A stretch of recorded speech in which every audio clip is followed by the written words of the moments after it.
Hey guys, it's Warren here again with Copeland Small Engine Repair. Welcome back to my channel.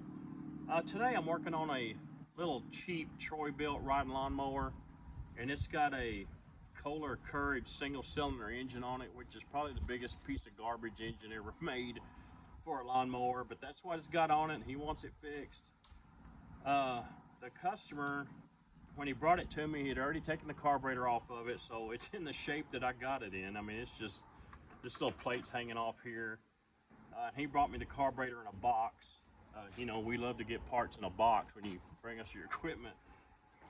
But I tried to fix the old carburetor, but the seat was just too rotted. I had another needle, but the seat was rotted. So I looked up the OEM carburetor, and the OEM carburetor for this thing is like $150, $175, depending on where you buy it. And you know, he didn't want to spend that much on this thing, and I don't blame him because the whole mower's, you know, it's just a really cheap riding mower. So the first thing I did was see if I could get a carburetor for this mower made by Hipa. Hipa is an aftermarket company. They make a lot of other little parts, but they're mainly, I mainly use them for carburetors because they make great aftermarket carburetors. I found out about Hipa a couple of years ago. And you know, the really only way to figure out if their products are worth the damn is just start using them. So 2 years ago, I started putting Hipa carburetors on everything: riding mowers, generators, zero turns, handheld equipment like chainsaws, weed eaters, and blowers. Now, if a customer told me, hey, I only want a genuine OEM part, then that's what I would use. But I always offer them, hey, you can get the genuine OEM carburetor for $175 or $200 or whatever it was, or I can get you an aftermarket Hipa carburetor for 20 bucks. And you know, see if that works out for you. And usually they tell me, hey, get the cheap one. And before, I would usually recommend only genuine OEM carburetors, but man, I gotta tell you, in 2 years I haven't had a single problem with any of the Hipa carburetors I've been. I put them on everything, and I'm talking dozens and dozens of carburetors, and I haven't had a single. And most of them I don't even have to touch them. I just put them on and crank the machine. Now, some of the two-cycle equipment, I'll have to tweak them a little bit, but I mean just a couple of minutes of tweaking and they run perfectly. So I'm gonna make a video today putting a Hipa carburetor on this piece of junk Kohler Courage. Like I said, he brought it to me already taken apart. Hopefully everything's here. And we'll see how it goes. But let me get the camera moved for you. I'll get the, here's the Hipa carburetor. And it comes with the pigtail for the fuel solenoid, all the gaskets. And one thing I've noticed is they have their name is actually molded into the aluminum. You know, so they're proud enough of their product and their name to put it on and it's molded into the aluminum. Most of the aftermarket carburetors, they don't have anything on them. I mean, they're just plain as day, but at least they got their name on it. They got a number laser etched on it. But man, the quality of these carburetors. And another thing I've noticed is the fuel solenoids. All the other cheap aftermarket carburetors you buy, the fuel solenoids are just garbage. I mean, they don't last 2 months. So I used to recommend, hey, if you're gonna put a cheap aftermarket carburetor on your machine, if the old solenoid still works and you want a solenoid, take the old one off the old carburetor and put on it, because usually the fuel solenoid on an aftermarket carburetor is horrible. But even Hipa's fuel solenoids keep working, which is amazing. But I'm gonna put this carburetor on this mower and see how it does. I'm gonna move the camera, and while I got the camera off, I'm gonna, you know, get my tools out here and try to make sure I got all the parts. He's got the air filter box just laying down here, and I don't even have the air filter cover or the air filter. He said, I've got those at home, I'll put those on myself. So hopefully he does that. But anyway, let me get set up and I'll get back to you. Alrighty, we're set up. First thing I'm gonna do is put this bolt in. I hate this setup that Kohler uses. They got this plastic plate. One of the carburetor studs goes into the cylinder, and the other one is just hanging in this plastic plate. Then you got another bolt that holds this plate over here. It's just a ridiculous. I mean, everything about this engine is garbage. But anyway, first thing I'm gonna do is put the ground cable on. This is a little pigtail that comes with the Hipa carburetor, and it plugs right on to the power wire, plugs right on to the one that was there. But I'm gonna put the bolt in and put the ground cable on, so I can put this bolt in here. Get this up here. Get my 10mm on here.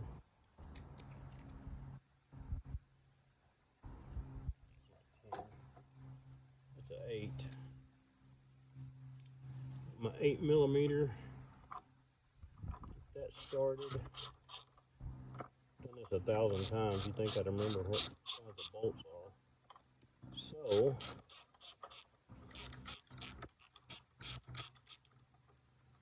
get that tight. And don't crank down on this thing, or you'll strip the threads out. Especially this one, you'll break this plastic plate. I mean, everything on this thing is just poorly made. That's as tight as I want to go with that. And so the ground's hooked up. The power wire just plugs right into the original wire harness, like so. And now we're ready. You know, we got our plug for our fuel solenoid ready, so we'll put it out of the way. We'll take our brand new Hipa carburetor, and you got to put the choke and throttle cables, or not cables, but the linkages on here before you connect it to the mower. Well, he's just got this thing. So let me make sure I'm using the right one. Alright.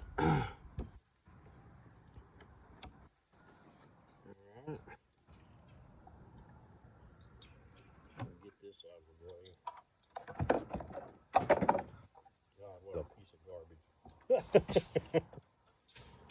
And these things kind of crisscross each other. So the best way to remember it's the spring always goes on the throttle. Another thing you remember, the choke is usually on the outside of the carburetor, furthest away from the engine. And you know which way the fuel inlet points. It points to where the fuel line comes from. And the choke is on the outside. If we know the throttle linkage has a spring on it, then we know this is our choke. So I'm going to put the choke linkage on here. And I'm going to put the throttle linkage on here. Now it's got this little plastic insert. It's got to be turned just a certain way. Put that on like that. It turned on me a little bit. I don't know why they can't just make the hole in the metal the right size. Even the OEM carburetors are like this. Put that in there. There we go. And we're going to hook our little spring up. So it's hooked up to the little hole next to that.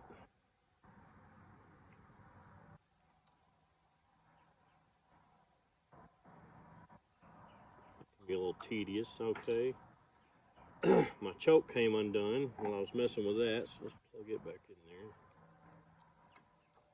there. Now, slide those on. Let me put a new gasket on there since I got it. It's got a little wafer gasket on here, but since I've got a new gasket, I'm going to slide it on there anyway. Just a little, just to make me feel all warm and fuzzy. Slide the carburetor on. So I'm gonna go ahead and put this outer gasket on here so I don't forget it. And that's on there. And while it's on here, I'll just push it in and I'll move the throttle and choke and make sure the choke's closing. Everything's working like it should, so everything looks good. I'm gonna put the fuel line on it. Let me get this old fuel filter off. I'm gonna replace this fuel filter. Always replace the fuel filter.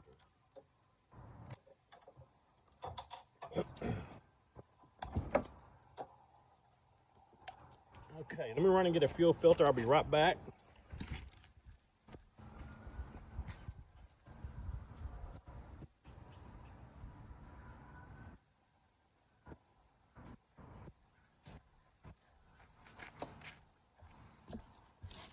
Alrighty, got a new fuel filter. When you use fuel filters, make sure it has a barb on it. Never use a fuel filter that doesn't have these little barbs on it. because they will, if the tank vent in the car, in the gas tank gets stopped up, and say it's 100 degrees outside, the pressure will build up in the gas tank. If that pressure can't get out, it can push that fuel line off of these fuel filters. So always use a fuel filter with a barb on it. And I know people are like, well, you can't use that fuel filter.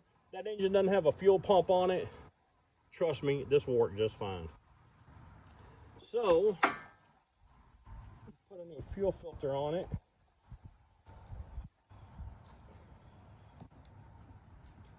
Like so. Put the clamps on it.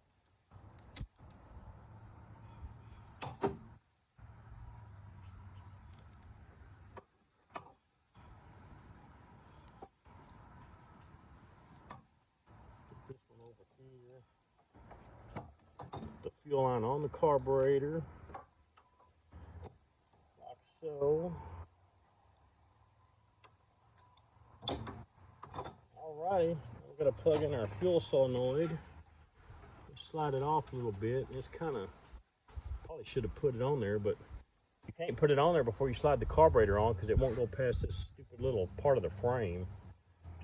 I hate the way they make these mowers. They got this thing, a lot of these, if they have the long fuel solenoid on it, you got to take the solenoid off just to get the damn carburetor off of it.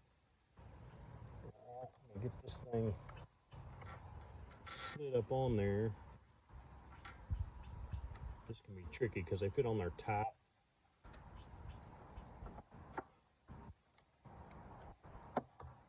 Snapped into place. That hurt. I cut my tip of my finger open with a razor knife the other day, and man, you talk about hurt. All right, fuel solenoid's plugged in. I'm gonna get that wire as far away from that muffler as I can get it, and I think I'm gonna just zip tie it to this fuel line right here, just to keep it away from that muffler. You don't want it to get it to anything that's too hot. So let me grab a zip tie and do that real quick.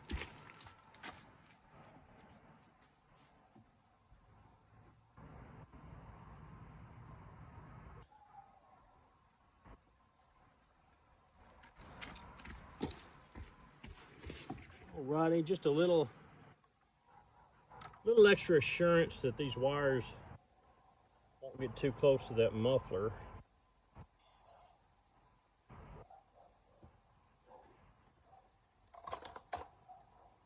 Like so. That ought to do it. I'm gonna get this thing up here. And I hate everything about these Kohler Courage engines. I'm gonna put this air filter box up here. Check everything. I'll put this kind of down back here. This vent line that goes to the gas tank. Hell, they don't even go to the gas tank. It stops up here. This thing's a mess. Put that on. Vent line's in the way up here. Now, get on there, you piece of junk. Now, take my two 10mm nuts, put on there. Here's one down here in the dirt. That's where I like to keep my hardware. Down in the dirt till I need it. I'm just going to start those. I still got to put my crankcase breather tube into this hole right here. That's in there. Alrighty, and I'm going to tighten up these two 10mm nuts.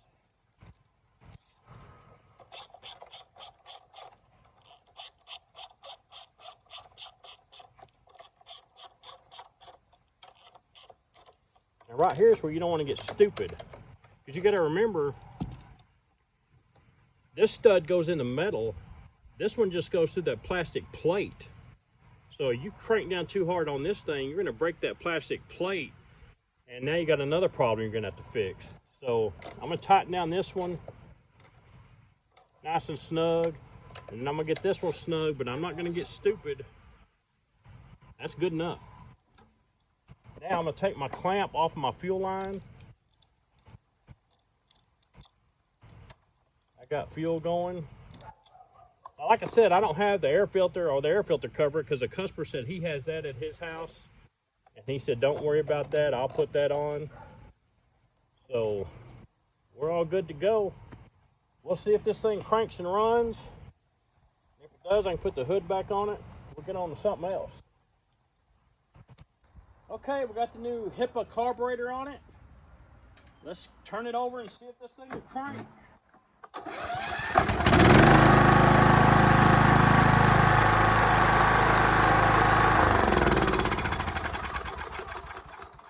Man, you couldn't ask for it to run any better than that. So another Hipa carburetor right out of the box, runs perfect. I don't have to do another thing to it. I'm gonna put the hood back on it and tell him to come get it, write up a bill. All right, guys, that's my video for today. Just a real quick, easy, simple job putting a carburetor on a riding lawnmower. And again, I can't say enough good things about those Hipa carburetors. I'm gonna put the hood back on this thing, write up a bill, and call the customer and get on to something else. Thanks for watching my videos. If you have any comments or questions, leave them below. I'll catch y'all later.